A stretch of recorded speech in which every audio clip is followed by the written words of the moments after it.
10장. 향수에 죽은 파리가 있으면 그 안에서 악취가 나듯 작은 어리석음 때문에 많은 지혜가 썩어버린다. 지혜로운 생각은 올바른 생활로 나타나고 어리석은 생각은 잘못된 생활로 나타난다. 바보는 길을 걸을 때도 방향 감각이 없어서 그 걷는 모습만으로도 여기 또 바보가 간다는 사실을 드러낸다. 통치자가 내게 화를 내더라도 당황하지 마라. 침착한 대처는 격렬한 분노를 가라앉힌다. 내가 세상에서 통치자를 탓해야 할 몹쓸 일을 보았다. 미숙한 자에게 고위직이 주어지고 성숙한 이는 하위직을 맡은 것이다. 능력이 입증되지도 않은 신출내기가 갑자기 출세의 위세를 떨치고 경험이 풍부한 노령가는 해임된 것이다. 조심하여라. 네가 넣은 덫에 네가 걸릴 수 있다. 주의하여라. 네 공범자가 너를 배반할 수 있다. 안전이 제일이다. 석재를 떠내는 사람은 석재를 떠내다 다칠 수 있다. 정신을 바짝 차려라. 나무를 베는 사람은 나무를 베다 다치기 십상이다. 잊지 마라. 도끼날이 무딜수록 일은 더 고되다. 머리를 써라. 머리를 많이 쓰면 쓸수록 힘쓸 일이 적어진다. 주술을 걸기도 전에 뱀에게 물린다면 뱀 주술사를 부르러 보내는 일이 무슨 소용이 있겠는가? 지혜로운 이의 말은 호감을 산다. 어리석은 자는 말로 신세를 망친다. 그는 허튼 소리로 시작해 광기와 해악으로 마무리한다. 어리석은 자는 말이 너무 많아 제가 무슨 말을 하는지도 모르고 짓거린다. 어리석은 자는 무난한 하루 일에도 녹초가 되어 성읍으로 돌아가는 길도 찾지 못한다. 어린 풋내기가 왕인 나라. 대신들이 밤새 잔치판을 벌이는 나라는 불행하다. 원숙한 이가 왕인 나라. 대신들이 점잖게 처신하고 술에 취해 어리석은 짓을 하지 않는 나라는 행복하다. 무능한 남자의 오두막은 허물어지고 게으른 여자의 집은 지붕에 비가 샌다. 빵이 있는 곳에 웃음이 있고 포도주는 인생에 생기를 더한다. 그러나 세상을 굴러가게 하는 것은 돈이다. 작은 목소리라도 내 지도자를 헐뜯지 마라. 아무도 없는 자기 집에서라도 윗사람을 욕하지 마라. 함부로 뱉은 말은 누군가 엿듣고 퍼뜨리기 마련이다.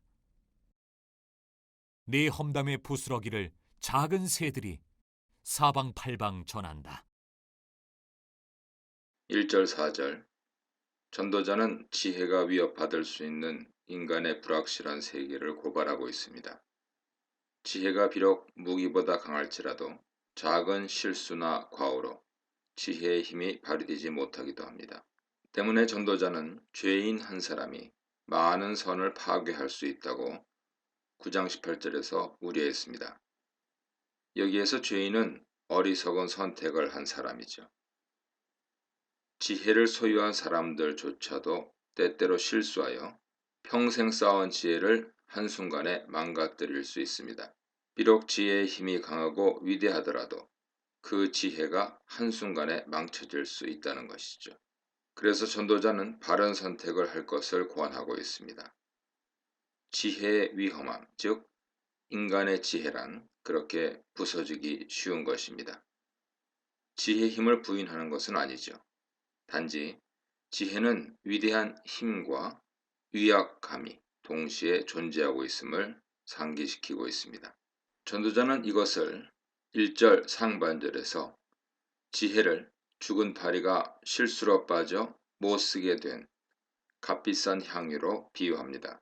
아무리 값비싼 향유라 할지라도 죽은 파리 한 마리 때문에 쉽게 버려질 수 있듯이 지혜도 작은 실수나 어리석음 때문에 망쳐질 수 있는 것입니다.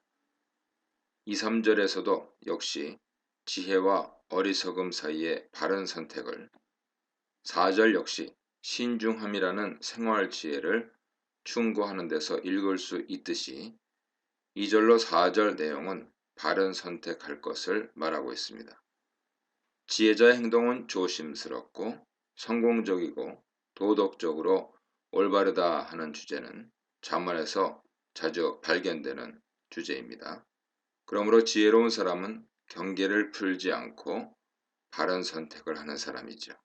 파리가 향유에 빠지지 않도록 조심스레 행동해야 하는 것처럼 일상생활에서 지혜로운 사람은 바른 선택을 하며 살아야 합니다.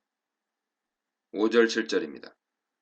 세상에는 이해할 수 없는 일들로 가득합니다. 특히 하나님의 심판을 믿는 사람들에게 정의와 지혜에 대한 보상은 희망과 선택의 기준이 됩니다. 그러나 현실은 그렇지 못하죠. 전도자는 자신이 살고 있는 시대의 모순과 부조리를 고발합니다. 그는 이런 현실에 대하여 어떤 행동을 권유하는 것은 아니고 단지 고발하고 비판하는 것으로 대신하고 있습니다. 그가 세상에서 발견한 것은 재난이라고 하는데 이것은 대체로 악으로 번역하는 히브리어 라를 옮긴 것입니다. 이 단어는 전도자가 지혜로운 자와 어리석은 자가 차별 없이 동일하게 죽어야 한다는 사실을 세상의 악이라고 표현할 때 사용한 것과 같은 것입니다. 세상 주권자, 곧 통치자에게서 큰 죄악을 발견하고 있습니다. 그 죄악을 6, 7절에서 설명하고 있는데 그것은 보상이 제대로 이루어지지 않는 모순과 부조리를 말하고 있습니다. 이 세상에서 어리석은 자가 크고 높은 자리를 차지하는 반면 부자들이 오히려 낮은 자리에 앉는 상황이 벌어지고 있는 것이죠. 어리석은 사람과 부자의 대조는 서로 맞지 않는데 이것은 번역상의 문제입니다. 6절에서 부자라고 번역하기보다는 존귀한 사람이라고 번역해야 문맥상 적절합니다. 그래서 이렇게 번역해야 할 것입니다. 우매한 자가 높은 지위를 얻고 존귀한 자가 낮은 자리에 앉아 있다처럼 말이죠. 또한 종은 말을 타고 고관들은 땅에 걸어 다니는 상황. 이는 전통신앙에 따르면 제대로 된 모습이 아닙니다. 전도자는 당시 젊은이들을 가르치는 교육자로서 활동했을 텐데 이런 상황을 학생들에게 설명하기가 쉽지 않았을 것입니다. 때문에 그는 묻고 물어야 합니다. 지금의 상황은 죄악이다 라고 말이죠. 전도자 시대는 신분제가 정당한 질서로 자리를 잡았던 시대였던 만큼 이해하기 어렵습니다. 이것이 바른 세상이 아니다 하며 전도자는 고발하고 있는 것이죠. 8절로 11절입니다. 전도자는 지혜 유약성에 대한 신뢰를 담은 일련의 다른 예들을 연속해서 소개하고 있습니다. 8절 상황은 구덩이를 파다가 실수로 빠질 수 있는 것처럼 지혜롭고 부지런한 사람도 위험에 빠질 수 있음을 보여줍니다. 다시 벽을 허물 때 일어날 수 있는 상황을 또 다른 예로 들고 있죠. 벽을 허물던 사람이 거기에 숨어있던 뱀을 실수로 건드려 물릴 수 있는 경우입니다. 그런 점에서 8절의 뱀 그리고 벽 역시 모두 위험을 내포한 실제 가능한 상황이며 벽을 허무는 사람 역시 그가 비록 벽을 허무는 건축 전문가라 하더라도 위험은 언제나 잠재되어 있습니다. 그러므로 8절의 두 가지 신뢰 모두 궁극적으로는 지혜의 유약함을 말하기 위한 것이죠. 다시 9절에서 행동과 예기치 않은 결과가 묘사되어 있습니다. 숙련된 기술이나 행동이라도 때때로 좋지 않은 결과를 가져올 수 있습니다. 9절에 돌을 깨는 사람은 이스라엘의 건물이 대부분 돌로 건축되는 만큼 당시 주변에서 쉽게 만날 수 있습니다.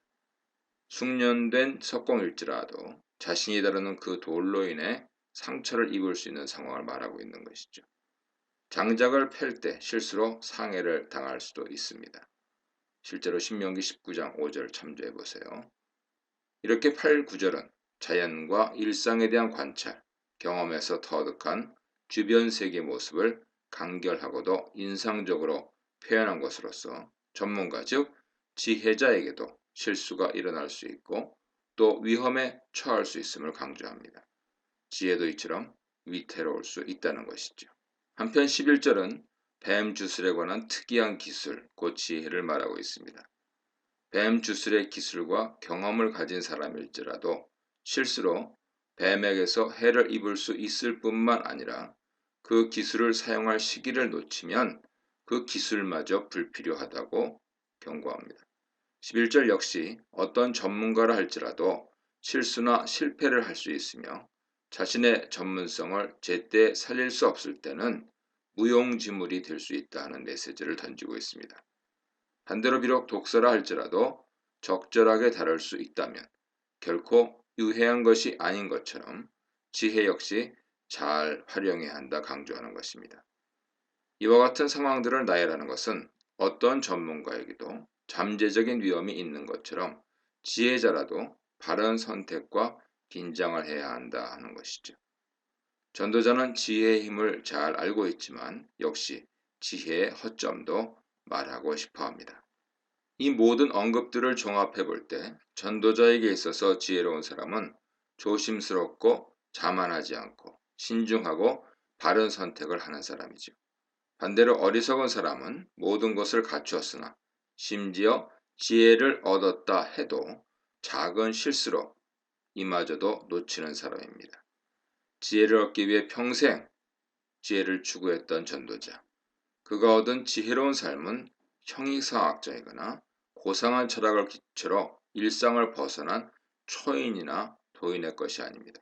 그가 구하는 지혜로운 삶은 지극히 전통적인 지혜와 맥을 같이 하면서 특히 현실 안에서 평범하고 일상적인 삶 속에서 발견할 수 있는 친숙한 지혜입니다. 그는 지혜를 얻었다고 하여 자만하지 말라고 경고합니다. 지혜와 어리석음은 분명 차이가 있으나 지혜는 언제든지 어리석음의 그물에 빠질 수 있습니다. 지혜를 얻기는 어렵지만 망치기는 쉽습니다. 지혜는 어리석음으로 오염될 수도 있습니다. 그가 구하는 일상적인 지혜란 평범한 생활에서 조심하고 신중하고 말과 행동에 절제하고 자기 일에 충실하고 근면하며 책임을 다하는 것이죠. 특히 지도자의 경우 그 사람이 지녀야 할 이런 속성의 지혜는 한층 더 엄격한 기준이 요구됩니다. 오늘날 전문성과 경쟁력만이 개인이나 국가가 살아남을 수 있는 유일한 힘이라고 사방에서 외치고 있습니다. 우리가 오랫동안 가꾸고 닦아온 신앙, 도덕, 양심, 덕이 때로는 무색하죠. 하지만 우리 모두는 잘 알고 있습니다. 하나님 없는 풍요, 지혜 없는 지성, 도덕 없는 경쟁력이 가져올 끔찍한 결과가 어떠한 것인지 말이죠. 전도자가 본문에서 요구하고 있는 평범한 기독교의 지혜와 기독교의 윤리가 새롭게 우리 모두에게 모든 교회에 긴급하게 요청됩니다. 이런 점에서 전도자는 참 지혜자인 것입니다. 이 문단에서는 어리석음의 영향력, 어리석은 지도자의 영향력, 지혜의 영향력에 대해 묵상해 보시기 바랍니다. 12절로 15절 그리고 20절입니다. 말은 그 사람의 본질을 드러내는 통로죠. 전도자는 12, 15절에서 어리석은 자의 고질병을 지적하는데 말에서 시작하는 것입니다. 12절에서 반이 평행법을 사용해서 두 부류 사람이 무엇이 다른지 설명합니다. 지혜로운 사람은 말 때문에 다른 사람의 호감이나 덕을 보지만 어리석은 자는 자신의 말 때문에 망신을 당하게 됩니다. 지혜로운 자는 적절하고 유익한 말을 남기지만 어리석은 자는 자기 파괴적인 방식으로 말을 이끌어갑니다. 이것은 전통 지혜 관점이 그대로 반영된 것이죠. 어리석은 자는 말의 실수로 일어나는 여러 과오를 일으킵니다. 어리석은 자들은 어리석은 것을 말할 뿐만 아니라 어리석음으로 시작해서 미친 짓으로 끝난다고 합니다. 자기 말에 자신이 삼켜집니다. 이들은 너무 많이 오랫동안 말할 뿐만 아니라 근거 없이 말하죠. 저들은 본인도 알지 못하는 말을 합니다. 자칭 지혜롭다고 하지만 미래에 무슨 일이 일어날지 모릅니다. 어리석은 자의 수고는 스스로를 지치게 만들 뿐이죠. 심지어 본인이 사는 동네도 찾지 못한다며 어리석은 자를 조소합니다. 어리석은 자의 미끈한 말과는 달리 내용 없이 쏟아내는 말과 무지한 말을 꼬집고 있습니다. 지금도 말 때문에 곤욕을 치른 이들이 너무도 많죠. 말은 인간 내면이 구체화되고 형상화된 것으로서 발설자의 인격 자체라고 말할 수 있습니다. 신중한 말의 중요함이 20절에서 익숙한 속담으로 강조됩니다. 낱말은 새가 듣고 반말은 쥐가 듣는다 하는 우리나라 속담과 유사하죠. 말을 조심해야 한다는 교훈이 신약 성경에도 많이 언급되고 있습니다. 야고보서 1장, 3장, 요한일서 3장 참조하세요. 20절에서 밀담이 중요한 정치 스파이나 밀거자와 같은 특정 계층뿐만 아니라 모든 사람의 행동에서 말의 신중함이 중요하고 이는 특히 지혜로운 사람과 어리석은 사람을 구분하는 기준이 됩니다. 이렇게 곧 말의 절제와 신중함을 강조하는 것은 역시 지혜와 어리석음을 구분하는 기준이 되기 때문입니다. 즉, 말을 절제하고 말을 아껴 비밀을 유지하는 것은 지혜로운 사람이라면 어떤 상황에서도 반드시 지켜야 할 지혜입니다. 지혜로운 자와 어리석은 자의 절대 경계란 없기 때문에 말에 있어서 어리석음을 피하고 말의 절제와 비밀 유지를 통해서 지혜의 삶을 살 수 있도록 긴장하고 주의할 것을 전도자는 말하고 있습니다. 16, 19절입니다. 이 부분은 부패한 사회에서 흔히 볼 수 있는 어리석은 통치자의 생활 양식을 반영한 것입니다. 그러면서 복된 나라가 어떤 나라인지 보여줍니다. 전도자는 정의를 행하지 않는 관리들과 백성들과 종들을 억압하고 독재하는 권력자들에 대하여 불평한 적이 있습니다. 지금 그는 다시 그들의 일상 행동에 주목합니다. 전도자가 지도자들에게 요구하는 것은 평범한 일상에서 발견되는 절제와 근면이죠. 그는 결코 파티나 즐거움을 비난하려는 것이 아닙니다. 오히려 일상 기쁨을 만끽할 것을 여러 차례 권유한 사람입니다. 하지만 무책임하고 부패한 지도자들을 통해 본 현실 세계는 석가래가 내려앉는 것과 집에 물이 새는 것과 같습니다. 지도자들에게 게으름을 경계하고 근면함과 책임을 갖출 것을 요구하고 있는 것이죠. 전도자는 왕 혹은 귀족과 같은 지도층을 관심 대상으로 삼으면서 이들의 통치를 축복과 저주의 대상으로 대조하고 어린 아이가 왕이 되는 상황을 진술하고 있습니다. 나르가 왕이 된다는 것은 자격이 없는 사람이 불의한 방식으로 통치자가 되는 것을 의미하기에 어리석은 일에 속한 것입니다. 통치자가 지녀야 할 또 다른 자질은 독주를 피하는 일이죠. 술은 통치자 모든 사람으로 하여금 어리석음에 쉽게 빠지게 만듭니다. 16절에서 아침부터 잔치하는 나라여 라는 표현은 공직 의무를 게을리하고 노는 일에만 몰두하고 있는 방종을 나무라고 있습니다. 책임감 없는 귀족들이 꼭두각시 왕을 왕좌에 앉혀놓고 권력과 향락에 도취되어 있는 상태를 묘사한 것이죠. 반면에 복이 있는 나라는 왕의 인품이 고결하고 먹고 마시는데 육신의 욕망을 절제할 줄 아는 관리들이 섬기는 나라입니다. 이어 빵과 포도주와 돈의 문제를 다루는 19절 역시 근면이라는 주제와 맞물려 있습니다. 사실 이 문장은 의미가 모호합니다. 전도자에게 있어서 빵과 포도주는 인생 기쁨의 기초가 되고 돈은 이 둘을 얻게 해주는 수단이 됩니다. 포도주와 빵은 인간 욕구를 부분적으로 충족시켜주는 것이죠. 이것들은 적절하게 취할 때 인생에 유익합니다. 돈은 부지런한 노동에서 나오고 노동은 인생을 진지하고 지혜롭게 살도록 합니다. 그러나 그 돈이 불이하게 얻어지거나 사용될 때 뇌물과 같이 그런 돈은 독약이 되는 것이죠.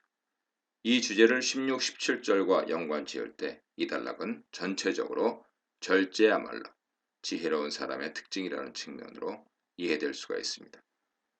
이런 관찰을 근거로 할 때 18절 게으른 석가래가 내려앉고 손을 놓은즉 집이 새느니라 하는 것은 부지런함과 게으름은 지혜로운 사람과 어리석은 사람을 구별하는 기준이 되므로 근면은 지혜로운 사람의 특징이 되는 것이죠. 지혜로운 사람은 어리석은 행동인 게으름, 태만, 무책임을 피해야 합니다. 이를테면 게으름 때문에 적시에 대처하지 못하고 집이 붕괴되어 심할 경우 어리석은 자의 가정 혹은 개인집은 비참한 결과를 맞이하게 되는 것이죠. 이를 다시 16, 17절의 왕과 연결해 볼 때 18절의 집을 개인 차원을 넘어 왕국과 같은 나라 범주로 확대한다면 게으름은 국가의 파멸까지 일으킬 수 있는 것입니다. 이와 같은 어리석음은 종류, 분량에 관계없이 아무리 작은 것이라도 모든 지혜를 순간에 망칠 수 있는 향유에 빠진 죽은 파리와 같은 것입니다. 전도자는 지혜의 힘보다는 지혜의 유약함에 문제를 강조하고 일상생활에서 쉽게 발견할 수 있는 그런 신뢰들을 들려주면서 지혜를 유지 보존하도록 주의시키고 있습니다. 이런 예들은 언제라도 돌출할 수 있는 잠재적인 위험함이 있기에 지혜로운 자라도 늘 조심할 것을 가르치고 있습니다. 이는 지혜의 고전적 유익만을 주장하는 전통지혜라는 측면에서 볼 때 매우 새로운 관찰입니다. 그럼에도 불구하고 전도자는 전통적으로 가치를 두고 있는 여러 형태의 지혜로운 삶, 말, 근면, 절제 등에도 가치를 두고 이를 조심스럽게 선택하고 지키도록 권고하고 있습니다. 전도자가 제시하는 지혜로운 사람은 오늘 여기 평범한 일상을 충실하게 사는 사람입니다. 이것은 평생 지혜를 좇은 신앙 지혜의 정수인 것이죠. 전도자 그리고 지혜로운 사람은 바로 오늘의 평범한 일상을 가장 충실하고 정직하게 절제하며 사는 사람입니다. 이 문단에서는 말과 행실로 드러나는 지혜와 어리석음, 지나친 열심과 게으름의 어리석음, 통치자와 관리들의 지혜에 대해 묵상해 보시기 바랍니다.